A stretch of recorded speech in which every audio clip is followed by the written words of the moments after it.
I'm Teresa. And I'm Callista, and this is Culprit. And today we thought we'd go ahead and share our thoughts on David Ellis's newest book, Keep Them Close, which follows, I guess, the relationship of a sister, Allison, and her brother, Luke, around the death/murder of her husband, Ben. So what do you think? I liked it. Um, I like David Ellis. I think the first book we read from him was, God dang it, the name is really close. Is that Look Closer? Yeah. Yeah, which was really good. That's my favorite. But Uh-huh. I would say that this was my second favorite. I liked it. I didn't see some things coming, which is always a plus.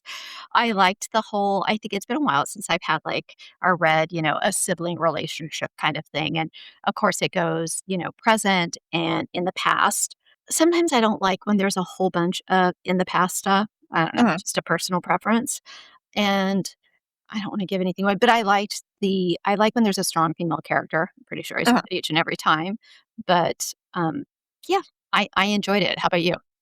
Yeah, I definitely enjoyed it. I felt like he does a good job with all of his books having the main characters, protagonists, be flawed and make questionable moral choices. A la, not really though, in the same vein of Julian McAllister, and yet you still like them.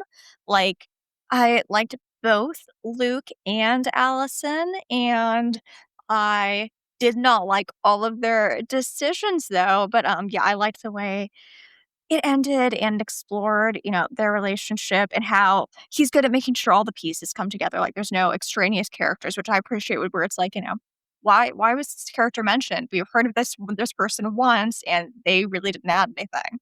Yeah, that's such a pet peeve of mine because, well, why did you introduce them? Then I'm waiting, are you going to spring them at the end? Or are they the murderer? Did they do something? And then, no, you're not. That's just, you know, they were just mentioned as a friend of a friend kind of thing. And then you never hear about them again. Yeah. And you're right about the kind of the comparison to Julia McAllister. Um, let me say a few more times, but they definitely did things that in present and in the past that were questionable that, you would not think you maybe shouldn't be doing that. Yeah, definitely.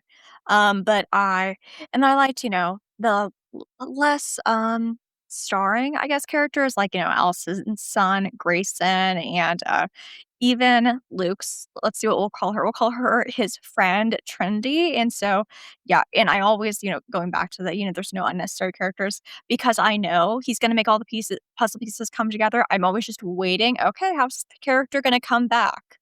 It's true. And I just want to say those are some great names, Grayson, especially, but I kind of like Trinity too. Yes, it's true. And how, yeah, I again don't want to give any twists away, but totally did not see one of the things come. Actually, a couple things, and I really appreciate that. He is a good writer. There aren't extra characters. There really aren't extra scenes. There's not a lot of filler, and there's not. I hate again say this. I've said this in numerous times. I hate when everything is resolved at the end. Uh-huh. So, I mean, obviously, you've got to get at least, halfway through the book or something before, maybe a twist pops up. But I mean, I don't like when everything's at the end. Like, it's nice that you've tied everything up, but give us a little, right before at least 2/3 of the way through or something. Yeah, I agree, and I think something he does to make sure that it's not all right at the end, is that the main characters, at least, they always know more than you think they do, so that way that's gonna come out sooner. That's a really good point. And I was trying to think of how to say this and uh, not sound awful. Obviously, we don't condone murder in real life. This is fiction, so it's okay. But I like kind of when there is a crime and you are kind of walked through the steps to protect somebody, to get away with something. I kind of like being told what that character did. Yeah, I agree, I feel like it's takes a lot of, like, pre-planning and, on the writer's part and, on the character's part, obviously, too, but to go into that level of detail to make it seem plausible, even if, there's some things that are a little, like, hard to believe, overall, that level of detail makes it seem like, "Okay, I can see that." Yeah. And when you make the character smart to start with. I think it's also more believable, even though, there's always going to be things that are a little far fetched or, would that really happen? But again, we don't, if we're reading a biography or a history, obviously we want it to be factual, but it's kind of the fun of just kind of escaping into something and seeing it laid out exactly how it happened. Yeah, definitely. Anything else? I don't think so. Alrighty, let's get into the episode then. For today's case, we are headed to the Midwestern state of Michigan, to the small town of Davison, where the Harris family lived. Jason Harris woke up the morning of September 29th, 2014, quietly got dressed, and got his two daughters, 4-year-old Haley and 4-month-old Kaylee Ann, up. His wife, Christina, hadn't felt well the night before, so he let her sleep.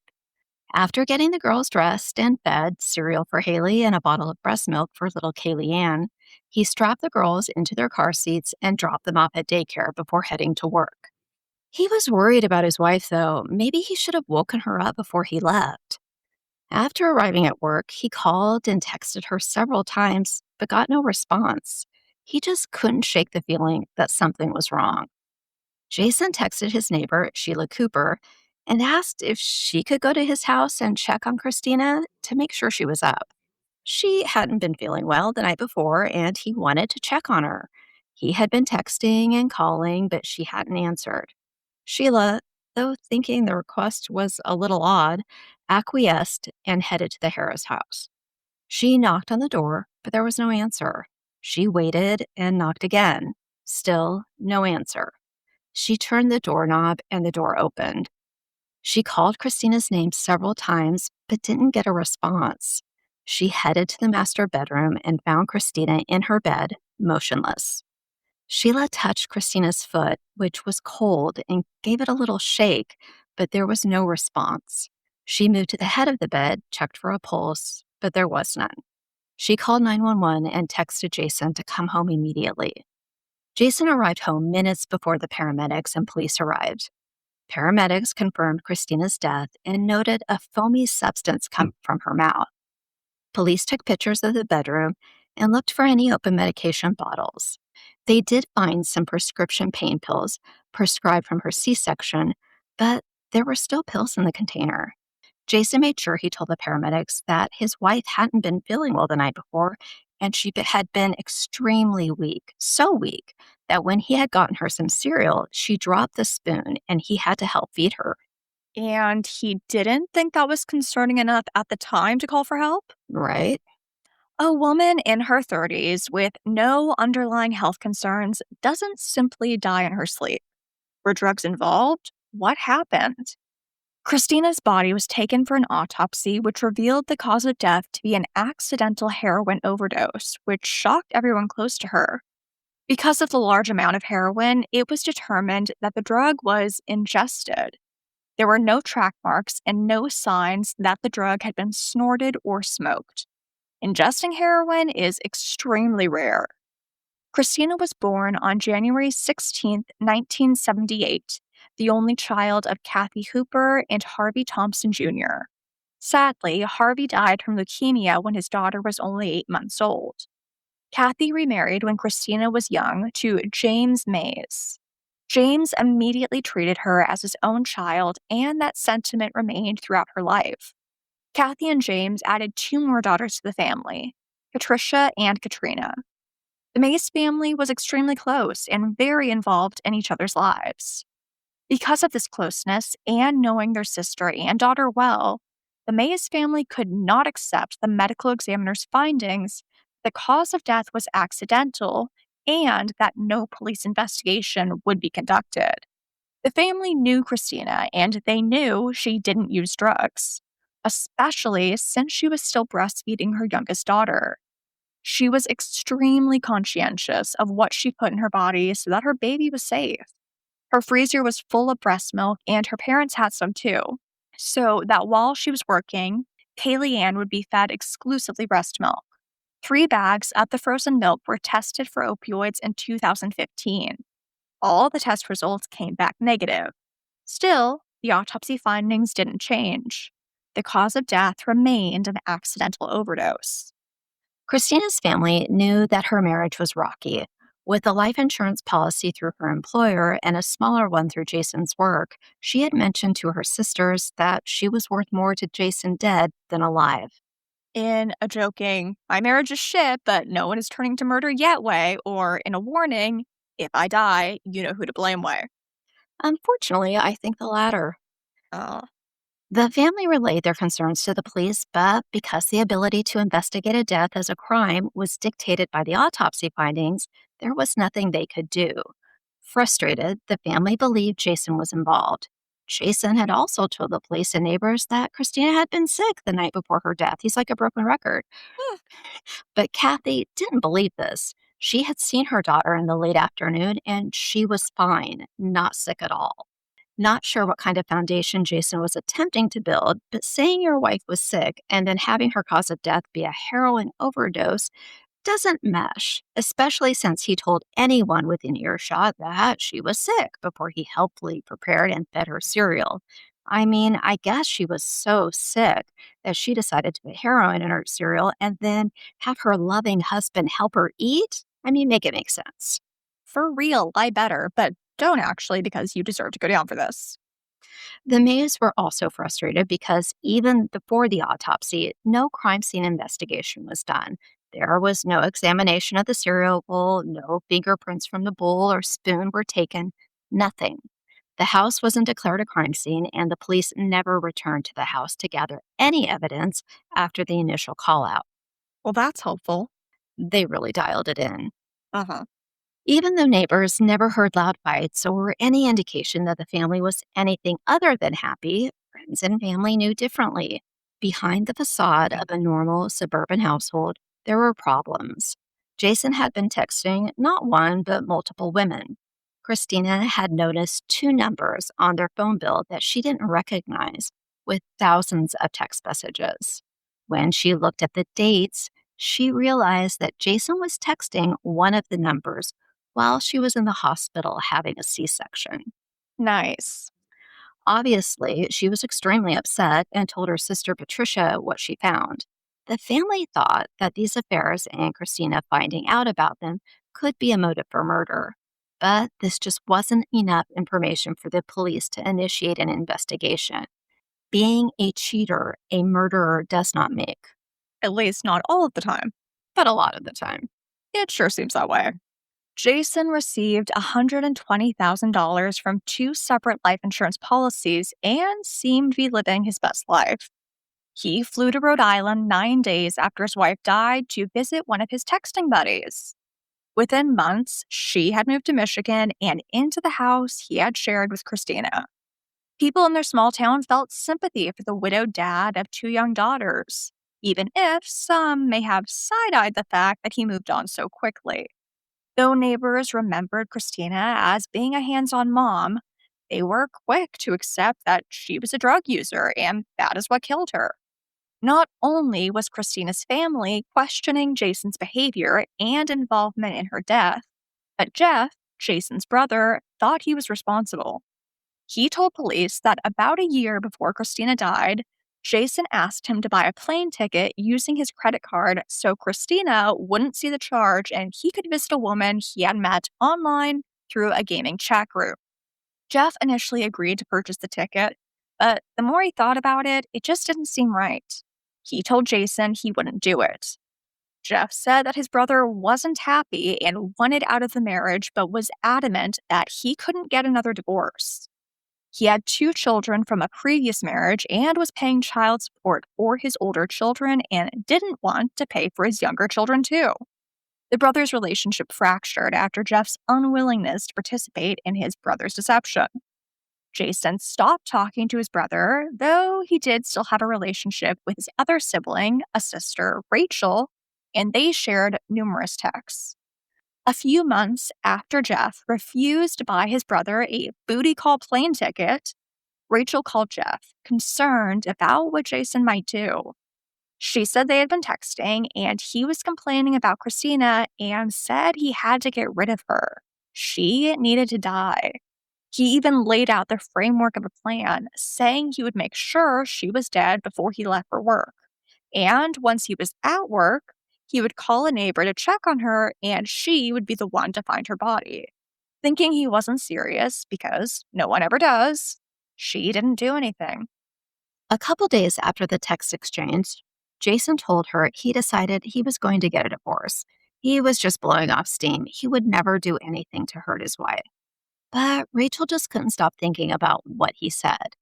After Christina's death, Jeff and Rachel went to the police and told them that their brother had talked about getting rid of his wife. Again, being a cheater and being unhappy in your relationship doesn't make you a murderer. There was no evidence that Jason murdered Christina. Kathy and James, though still suspicious of their son in law, didn't let their anger and distrust show in front of Jason because they wanted to be in the lives of their two very young granddaughters. So they attended birthday parties at Jason's house and would go to the house to pick up the girls, playing nice but always suspecting that Jason killed their daughter. How unimaginably difficult. Yeah, they're heroes of the story. Yeah. Thankfully, because they were good actors, Jason trusted them and believed their support was true. So much so that one evening when they were at Jason's house, he complained about having trouble with his computer. Being the IT guy, James jumped on this potential opening, volunteering that he could take the laptop home where he had some tools and look at it. Jason unplugged the problematic computer and handed it to his father in law, who took the laptop home, tinkered with it, and got it to boot up. That's when he found some incriminating evidence, including searches for different types of poison, what happens when you ingest narcotics, and a photo date stamped a few months before Christina died. In the photo, Jason is standing in front of a table strewn with drug paraphernalia and a straw, confirming that he did have access to drugs. Jason's employer, United Plastics, fired him a few months after Christina's death because he tested positive on a drug test. Several former coworkers called the police department and said that Jason had not been quiet about wanting his wife dead. He asked one coworker if he knew of any pills that were both tasteless and odorless and would knock his wife out, thinking out loud that maybe he could put something in a bowl of cereal. Then, apparently thinking better of getting his own hands dirty, he asked another coworker if he would kill his wife for $5,000. A third coworker also came forward to claim that he had sold Jason Xanax in the days leading up to Christina's death. He also complained often that after the birth of their youngest daughter, Christina was depressed, sometimes staying in bed, and that she would often nag him about helping with the kids or around the house. I mean, the gall of her. Yeah, imagine. Nothing happened in Christina's case for the rest of 2014, 2015, and most of 2016. Though Kathy continued to reach out to the department, feeling deflated that zilch was being done. Jim and Kathy pleaded with the Davison Police Department to send the case to the Michigan State Police Department to investigate. Finally, they did just that. The Davison Police's non investigation was turned over to the Michigan State Police in August 2016. In 2017, Kathy and James came to the decision to file a wrongful death suit against Jason. They just needed to find an attorney who was willing to take on the case. They found one in Alec Gibbs. Alec agreed with the Mays that Christina died in a really odd way for someone with no history of substance abuse. Generally, a wrongful death or any civil action is filed after a criminal charge has been brought. But because there wasn't any evidence, it's hard to find evidence when the crime scene isn't adequately processed. They decided to do what Alec called a backwards OJ, hoping the civil case would drive the criminal case. Once the lawsuit was filed, Jason cut off all contact and wouldn't allow the Mays to see their granddaughters, though he had been pulling away and allowing fewer and fewer visits for some time. Detective Sergeant Joshua Dirksey with the Michigan State Police took over the case in December 2018 and began working with the family. He contacted Jason for an interview, but unsurprisingly, he had hired an attorney and refused to answer any questions. Unlucky for him, though, in a wrongful death case, the defendant has to be deposed. This deposition was the first time that Jason would face questions regarding his involvement in his wife's death. Regardless of the lawsuit, Jason was feeling pretty confident. At this point, it had been about 4 years since Christina's death. He did have difficulty keeping his story straight, though. When asked why he had sent so many texts on the morning of her death, he said he was concerned and wanted to make sure she was up. He volunteered that he often texted her to see if she was up because she had a tendency to oversleep. A review of text messages 4 months before her death easily disproved this assertion. There were no other texts checking to ensure she was up. He also said he slept next to Christina the evening of September 28th, but pictures from the bedroom showed that his side of the bed had not been slept in. The comforter was pulled to the top of the mattress and wasn't at all rumpled. When asked what, if any, drugs he had used, Jason said he only ever used marijuana. Finally, when confronted with the photograph of himself and a table of drug paraphernalia, Jason spun quite the yarn. He said that the photo was him doing a makeshift show and tell where he talked about the evils of drug use with his 5-year-old. She must have been a visual learner. I mean, what a parent to get real drugs to educate your young child with. It is so unbelievingly absurd. It is. As part of the wrongful death lawsuit, the Genesee County medical examiner was deposed. The original findings that the cause of death was an accidental overdose was due for a shakeup when, over 3 years later, the ME, who hadn't been privy to the evidence collected since his initial finding, was now presented with additional facts. As a result of refamiliarizing himself with the case and information regarding new evidence, the cause of death was changed to homicide. Law enforcement was now able to more aggressively investigate Christina's death. Jason settled the lawsuit by essentially admitting guilt instead of proceeding to court, only for it to lead to his formal arrest on 3 murder-related counts 2 years later.